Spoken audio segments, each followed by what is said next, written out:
Okay, Luke 22. We're gonna do the religious trials of Jesus today. There are 6 trials that Christ is going to go through. 3 of them religious, 3 of them civil. And so we are going to Luke 22:63, and we're going to read to the end of the chapter.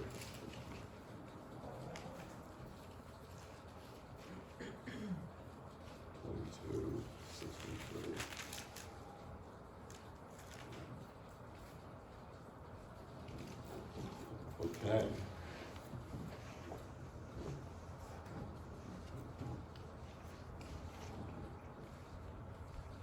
And Kathy, I'm going to start with you, then the 2 sisters. Okay? Jerry, Elaine, Russ and Karen, them 2.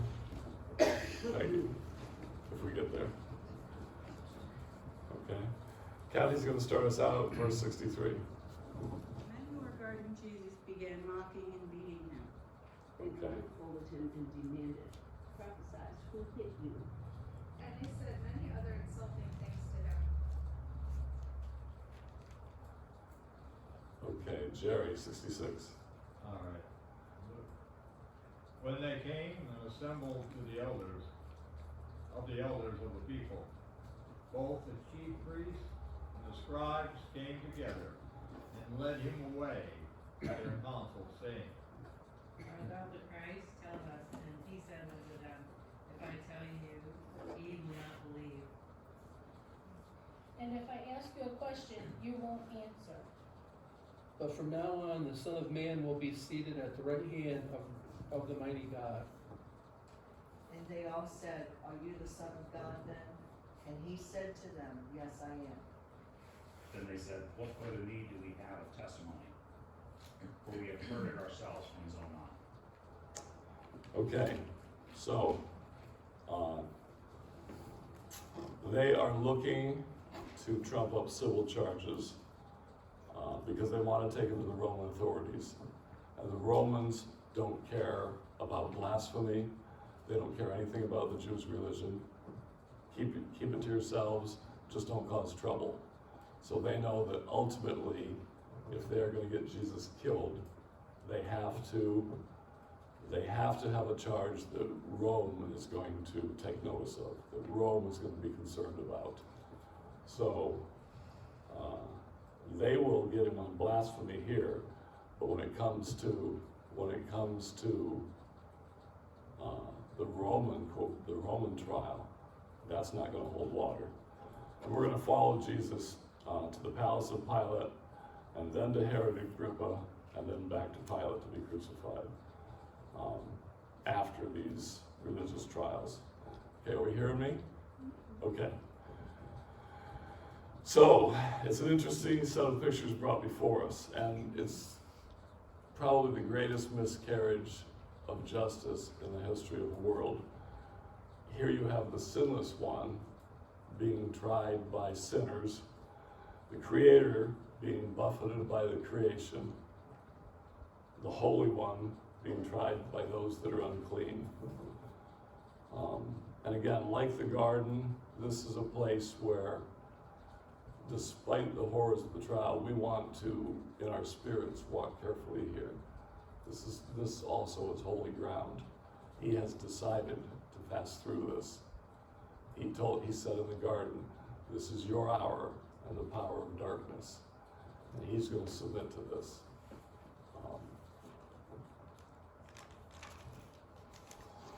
Okay, the trials are this way. Jesus is taken first to the house of Annas, the high priest. And then, secondly, the second trial is to the house of Caiaphas, who is coincidentally the high priest. Then the third trial, early in the morning, between 5 and 6 probably, taken to the full Sanhedrin. Then the civil trials begin. The fourth trial to Pontius Pilate, Pontius Pilate is not anxious to have anything to do with him. Learns he's from Galilee, sends him off to Herod Antipas, who is in town for the feast as well. So the 5th trial is before Herod. And then the 6th trial, back to Pontius Pilate. Then he'll be crucified. All this happens in a period of about 5 hours. Now the Sanhedrin normally don't meet until the time of the first sacrifice, about 9 o'clock in the morning. They're not up this time of night. They're going to have him on the cross by 9 o'clock in the morning. So they're going to move right along. It's said that during this process, one author said they broke 23 Jewish laws in doing this. They tried him by night, the way they tried him by night, the way they accused him, the way they assembled. All of these things, law breaking, law breaking, law breaking, law breaking. This is the law of the Jews, breaking the laws. And the shame of this is that the Jews had the greatest system of law, the greatest system of jurisprudence is the name for it, the theory or philosophy of law, the greatest legal system in the world, the most compassionate. It was compassionate to the extreme. Much of the legal system that we have inherited today derives from and is based on a Judeo-Christian ethic, comes from these guys originally. Not their doctrine, but their ethics, their set of standards. And a lot of things that we have inherited in this country came right out of this book. You know, Paul, when he said there's neither bond nor free, male nor female, all the rights that have been fought and won were laid out first by Paul. And, you know, women were property. Paul said there's neither male nor female, you know. It took a long time to overcome the enemy, but those things came to us.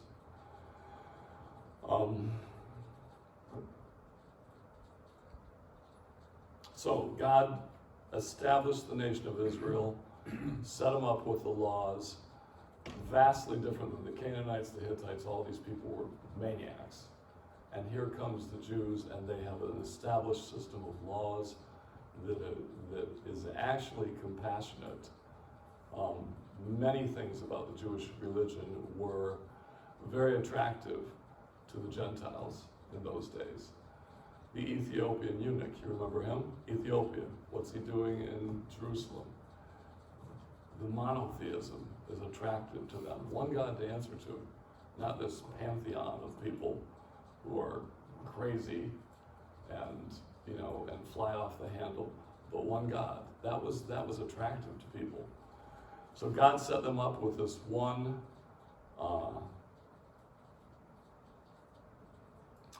system, and theirs was amazing. One author said that, he said of the axiom of the body of the Sanhedrin, the main purpose of the body of the Sanhedrin when they are at trial, when they're at court, is to save, not to destroy life. The very purpose of the Sanhedrin is to save life, again, not to destroy it. The president of the Sanhedrin, whoever was in charge, at the outset of a trial, he was to solemnly admonish the witness concerning the preciousness of life and to carefully and calmly reflect whether they had not overstepped a circumstance which might be in favor of the innocent, always in favor of the innocent.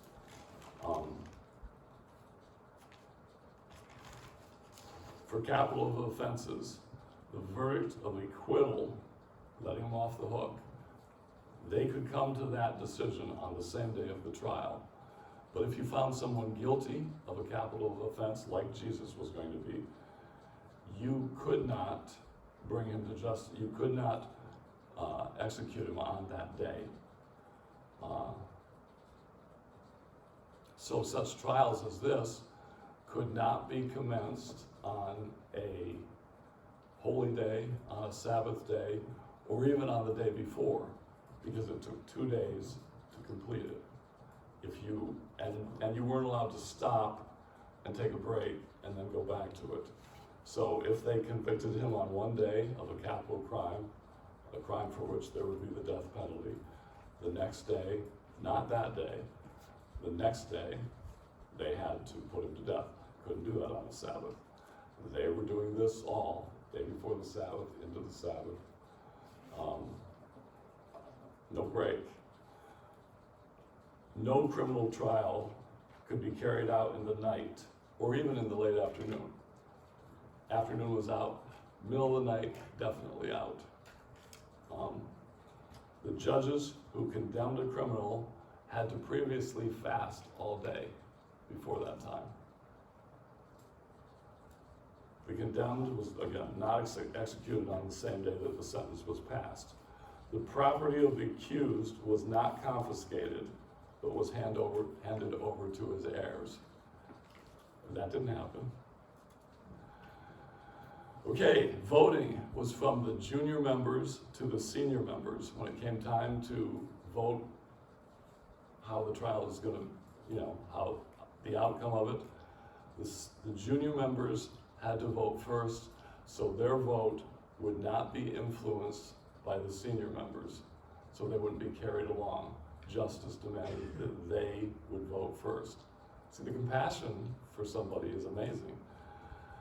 They let the youngest ones vote first, and yet here it's Annas and Caiaphas pushing everything without any regard to any of these things. What need we of anything else? Caiaphas says. And this is remarkable. If the Sanhedrin voted unanimously for the verdict of guilty, the accused was supposed to be set free because the necessary element of mercy was lacking. They needed to have one oppose it. If they all went for it, you had to let them walk. And this was an interesting concept in those days. Remember Paul in 2 Corinthians, chapter 11, verse 24. He says, "Of the Jews, 5 times received I 40 stripes, save one." 40 was considered the punishment. They cut back 39 stripes. Mercy for the last one. Didn't have to take the last one. Always this concept of a touch of mercy in it. If they voted unanimously to convict, couldn't do it. Had to have someone opposing. The Sanhedrin's code of law was the finest ever developed in the world. But for the trial of Jesus Christ, the author of the word, they ran roughshod over the whole thing.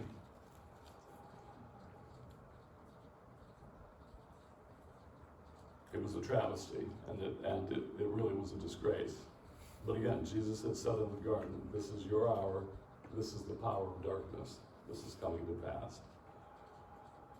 So the first trial was at the trial of Annas. Luke doesn't show us that. By the time Luke tells us that he's in trial, he's already in Caiaphas' trial. So we're going to go to John. Turn to John verse 18, or chapter 18, verse 12.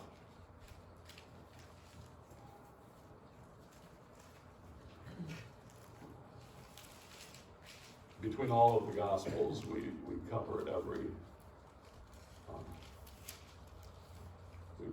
one of them. Interesting, Luke brings us into the trial at Caiaphas and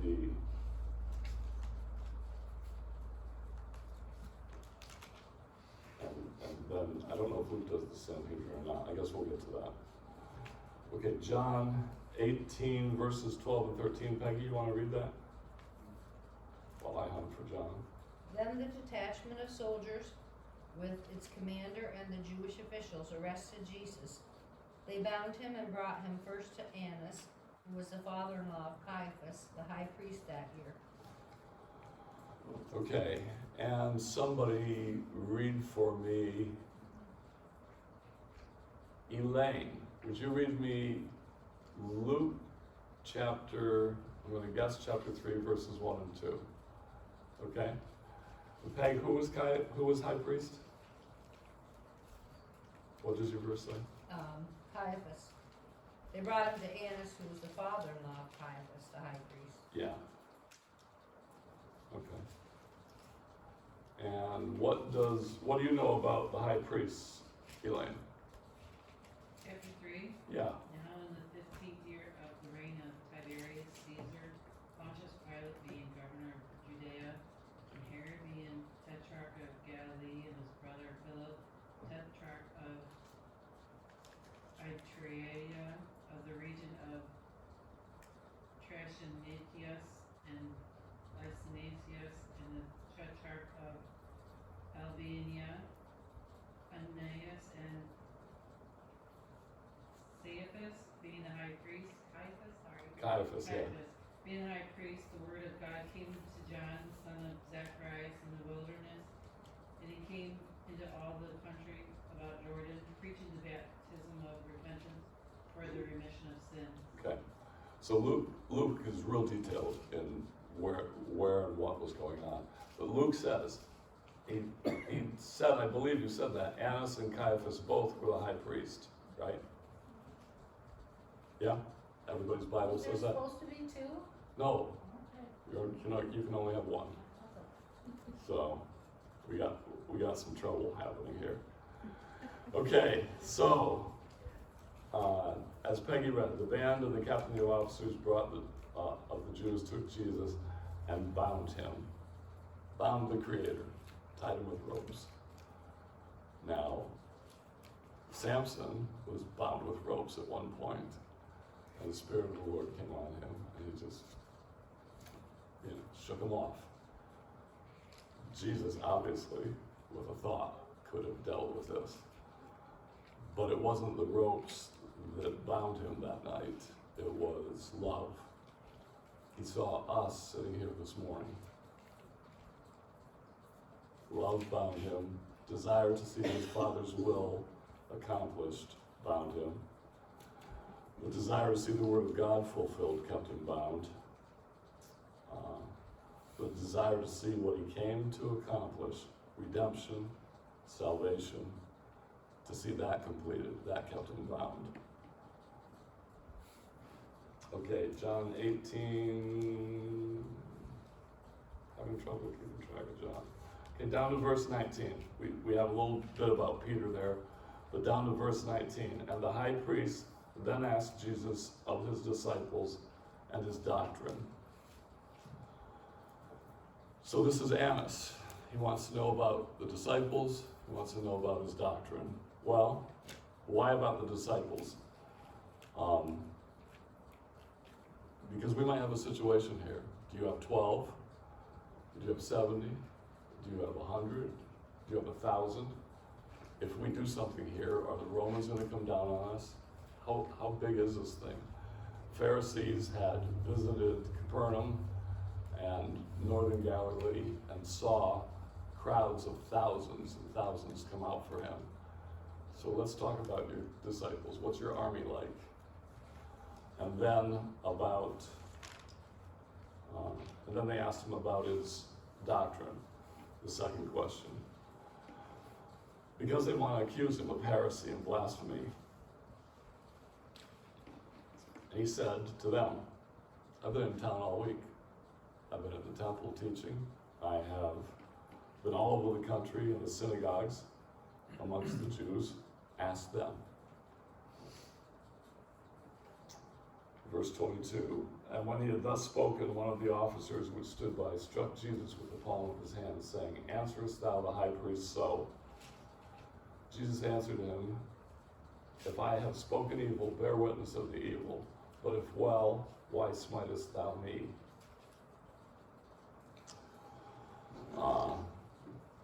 That word, smitest him, they hit him in the mouth, and they hit him hard enough that the word they use is the word to flay off skin. So it's the first abuse he suffered in the trials. And from there, I think it says they sent, verse 24 now, Annas sent him bound unto Caiaphas, the highest priest, or the high priest.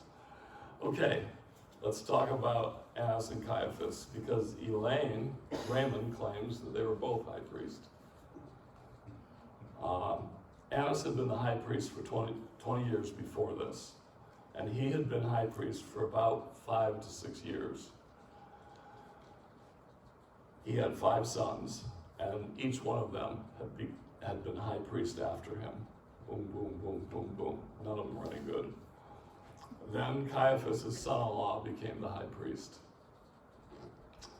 Annas yet has a grandson who himself will become high priest. It's like the Reagan-Bush era. They just keep taking the office.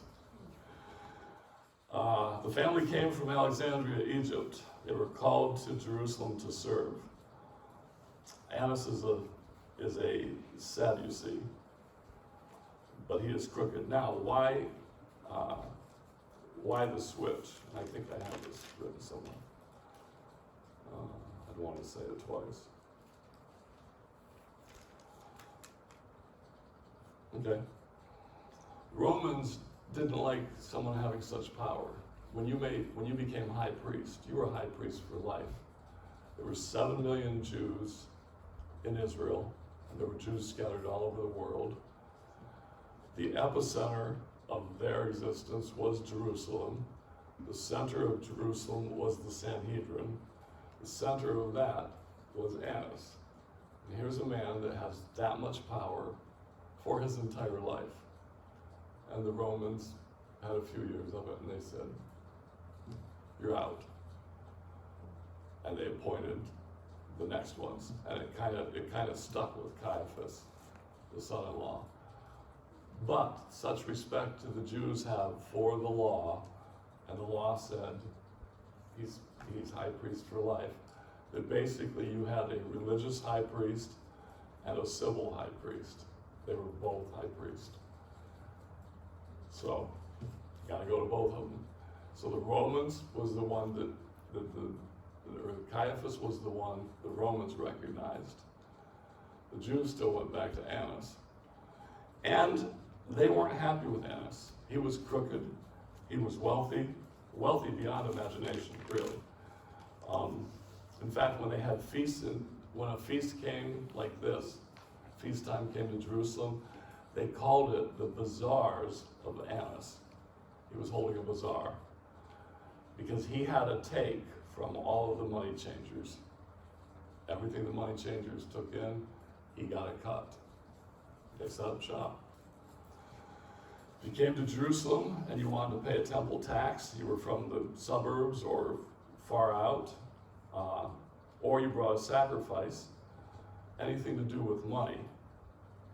You couldn't use Roman money, that had a Caesar on it. That was idolatry, or Greek money. Idolatry, you can't bring that here. But we have this little booth over here set up, and you can turn your Roman money in for some fine Jewish money that you can use to pay your tax, to buy your animal. But they would gouge them at that point. You could exchange your currency for temple currency that was acceptable. He also had a take on all of the animals. They had animals there. You brought your lamb. It was no good. They found a spot somewhere on it, so you had to buy one from them. So they had the cages there.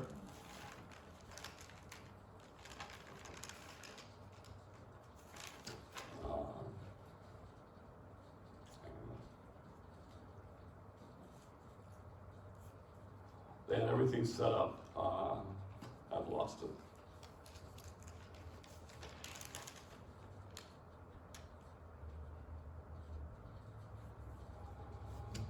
Okay, they had stalls of oxen, sheep, kept right there. When you bought from them, you had to pay 3 to 5 times what they were normally worth. So after gouging you in the exchange, they would gouge you again, badly. So some Jews clenched their fists whenever they thought of Annas. but it was high priest to the death, and they recognized him that way. Okay, that's the part about the Romans. So the Romans, they got rid of him. He was a critic. He was materialistic. He cared only about his power and his wealth. And when Jesus, at the beginning of his ministry, came to the temple precincts and turned over the tables of the money changers, made a whip and drove out those who were selling animals, all of that was Anas's. All that belonged to Annas. Or at least he had his fingers in all of that. At that first time, John 2 says, during that, he says, destroy this temple, and in 3 days I will raise it up. He said that during the time that he was upsetting the money changers. Now they're going to use that against him here. Again, here at the close of his ministry, Palm Sunday, he does it again, turns over everything. Annas has waited to get this guy from the beginning of his ministry until now. He's not happy with him. So he asks him these questions. He's in the mouth and goes off to Caiaphas. Okay, that trial, Matthew 26. I think we can get through this trial. Matthew 26, verse 57. So he goes off to Caiaphas.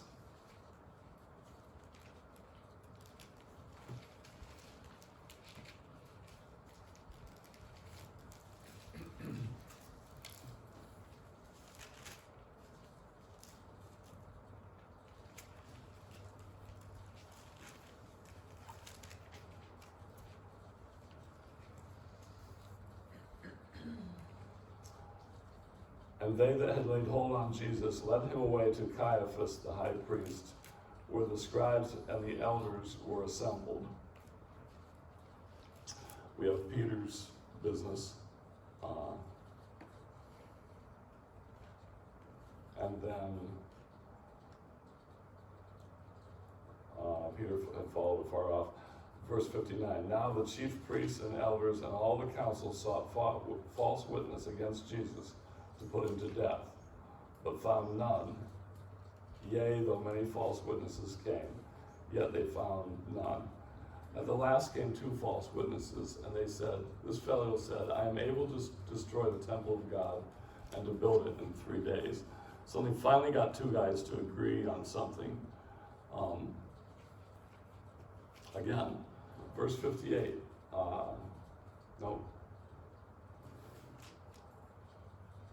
verse 59, this wonderful system of righteousness and of righteous judgment, they sought false witnesses. They were going to kill Jesus, and that's all there was to it.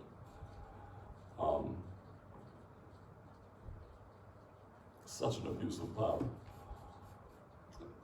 Now, Jesus tells us that all power and authority is given unto him. Matthew 28, verse 18. Russ, can you read that for me? Matthew 28, 18. Yeah. And then Karen, if you would read Romans 13:1.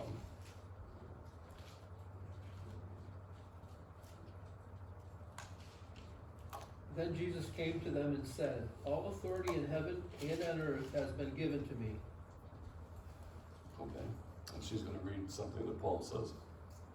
Everyone must submit to governing authorities, for all authority comes from God, and those in positions of authority have been placed there by God. Right. So basically, God has all power, but it's given out to steward to civil governments.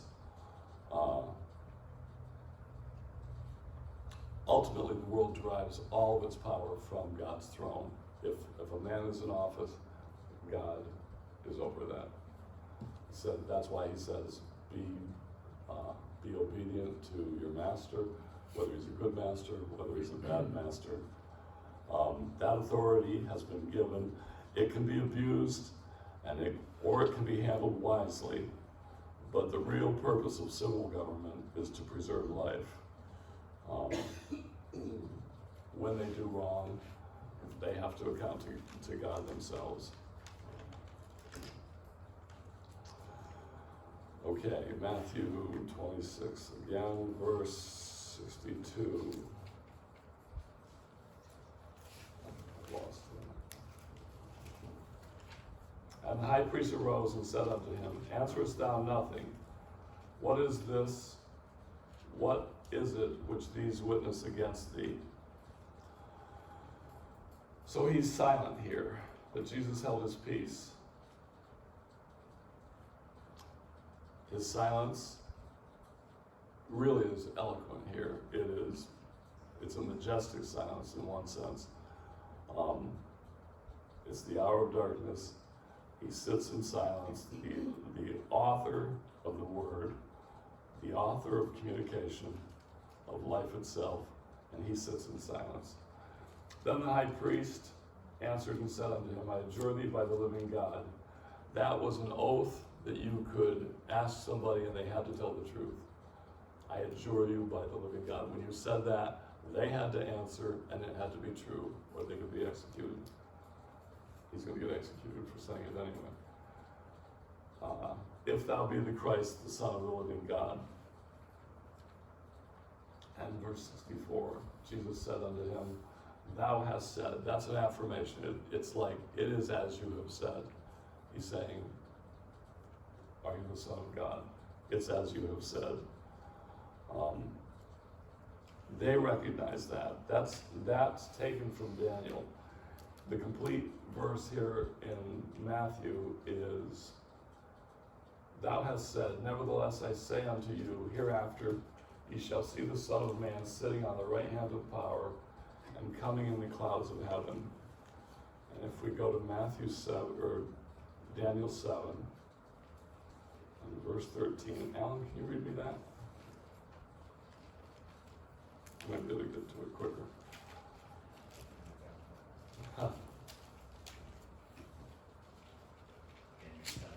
Daniel 7, verse 13.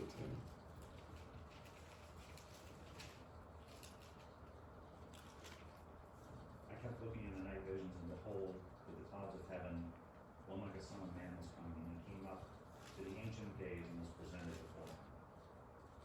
One Son of Man in clouds of heaven. Right? It's very interesting. When the elders and the scribes and the Pharisees are all gathered, there's probably a young Saul of Tarsus in this group. Hearing this, Jesus said, Hereafter you shall see the Son of Man sitting on the right hand of power and coming with the clouds of heaven. That was enough for them. That was Daniel. That was the Messiah. That was the Son of God. Interesting, this same Saul of Tarsus is later going to sit in the same group and hear Stephen testify of the Lord. And Stephen is going to see basically the roof taken off the place. He's going to see Jesus on the right hand of power. He's going to see him standing rather than sitting. Interestingly enough, the same situation. Stephen is going to quote the same verse, or basically the same scenario, and say, I see him standing on the right hand of God. In the same group, being hit with it again, and Saul of Tarsus is still not ready to break. But I can tell you, he did not forget that. He didn't forget it the first time. And when Stephen recited it, interesting that Jesus said the same thing. Got them both killed, But when Jesus later says to Saul of Tarsus on the road to Damascus, it's hard for you to kick at the pricks. I believe that every time the man shut his eyes at night, he saw the face of Stephen. We heard that, It's hard for you to resist this thing. Okay, so the high priest rent his clothes. The high priest was not allowed to rent his clothes, by the way. Wasn't allowed to do that. Tore his clothes. Tearing your clothes was a sign of rage and of being beside yourself. The high priest just wasn't allowed to do it. They were expensive, whatever. You can't do that. 65 to 68. So these guys were just completely trashing the law. Verse 65, then the high priest rent his clothes, saying, he has spoken blasphemy. What further need have we of witnesses? Behold, now you have heard his blasphemy. What think ye? They answered and said, he is guilty of death. Okay, we could go back to Luke at that point. And we'll go there for a second. Now, that's one side of the picture, okay? They've got this carpenter before them, and they're saying, you're the Christ. And that seems a little odd, seems a little strange. You got a bunch of fishermen tagging along behind you. You're dressed in peasant garb. You're from Galilee, not the best place in the country. You're the hope of Israel. You're the one who's going to change the world. You're the Messiah. You're the Son of God. In one sense, it looks ludicrous. You know, you could almost excuse them for being at least incredulous about it. This is not how anybody expected the Messiah to come. But on the other side of that same coin, they had some other things that the scripture said. And Jerry, I'm going to ask you to read Isaiah 50, verse 6. Okay? Russ, Isaiah 52, verse 14.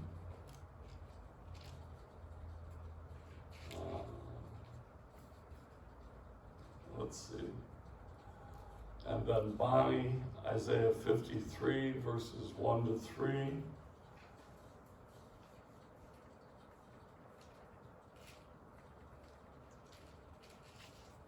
And Karen, you might as well read Isaiah 53, verses 6 and 7. So, Jerry, Isaiah 50, verse 6. This they were also aware of. Okay. I gave my back to those who struck me, and my cheeks to those who plucked out my beard. I did not cover my face, the shame and the skin. Okay. Russ? Isaiah 52:14.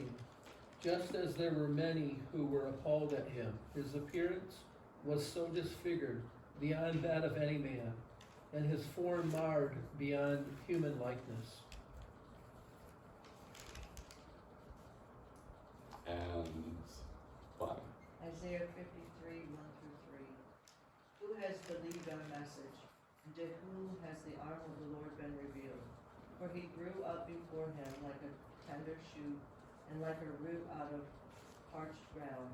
He has no stately form or majesty, that we should look upon him, nor appearance that we should be attracted to him.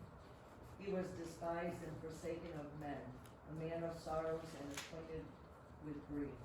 And like one from whom men hid their face, he was despised, and we did not esteem him. Okay.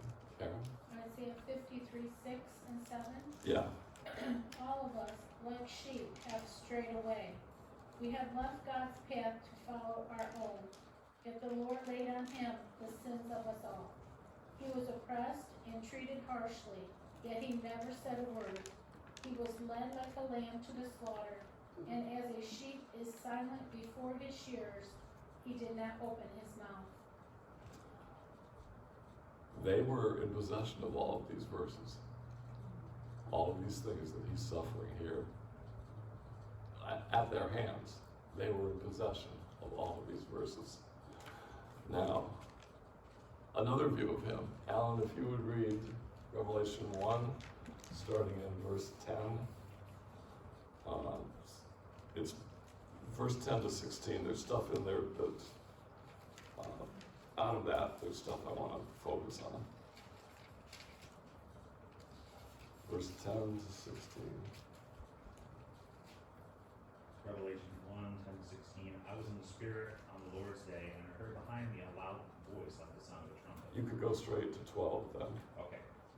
Then I turned to see the voice that was speaking with me, and having turned, I saw 7 golden lampstands. And in the middle of the lampstands, I saw one like a son of man, clothed in a robe, reaching to the feet, and girded across his chest with a golden sash. His head and his hair were white like wool, like snow. His eyes were like a flame of fire. His feet were like a burnished bronze, when it had been made to glow in the furnace, and his voice was like the sound of many waters. In his right hand he held 7 stars, and out of his mouth came a sharp 2-edged sword, and his face was like the sun shining in its strength. Yeah. And young John, who had laid on his breast, drops like a dead man. That is the one they're spitting on. That's the one who they're blindfolding and punching. Submitting himself to all of this. Back to Luke 22.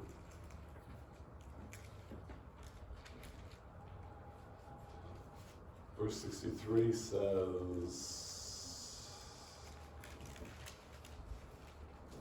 and men that held Jesus mocked him and smote him, blindfolded him, struck him on the face, asked him, saying, Prophesy, who is he that smote thee? And many other things blasphemously they spake unto him. This is the Lord of glory putting himself under this. Now, he loved Annas, he loved Caiaphas, he loved the man that hit him on the face. All those who were spitting on him, he knew every one of their names. He's the same yesterday, today, and forever. He loves those who mock him. We can spit on him, you know. We can do all these things to him. His love held him to all of that. Because he's either going to be the judge, pure and holy and just.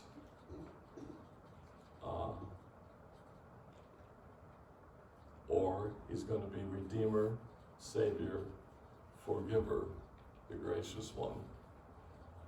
And he will be that in each life as long as he can, until that person decides and he is forced to be the judge, pure and holy and just.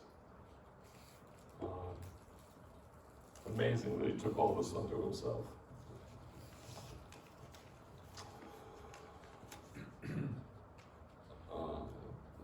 Okay, last verse, Matthew 5, verse 38.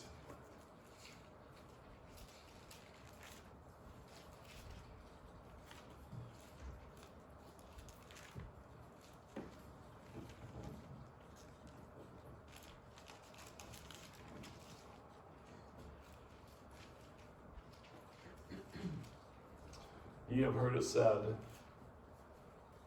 ye have heard that it had been said, an eye for an eye, and a tooth for a tooth. But I say unto you, that ye resist not evil, but whoever shall smite thee on the right cheek, turn to him the other also. And if any man will sue thee at the law, take away thy cloak, let him have thy cloak also. He gives all these things that we're to do. If he smites you on one cheek, turn the other also. It's what he's done for us. He's asking us now, when we suffer in the church, when we suffer wrongfully, we're not doing it in a propitiatory sort of way. It's not for someone else. But we are called to fill up the sufferings of Christ. When we suffer in the name of Christ, we're suffering for Christ. The sacrifice is done. The sacrifice is complete. But we can participate. But we can walk, part of the walk that he's walked here. He's gone forward, he's gone before us. We're never going to suffer anything compared to what he suffered. But that he even allows us to participate is just a measure of his grace. So, okay, that's the trials. From there, they have what they want. They've as far as the religion is concerned, as far as the high priests are concerned, we got him for blasphemy. And Jesus made certain himself that the thing that he was crucified for, that the thing that he was condemned for, was what he confessed and what was actually true. He was condemned because he said he was the Son of God. He was the Son of God. He was condemned because he said he was the Messiah. He was the Messiah. Astounding. And all of these people, you know, if they didn't get it right with him, with the Lord in their life, they went to face him. Wouldn't want to do that. So, okay?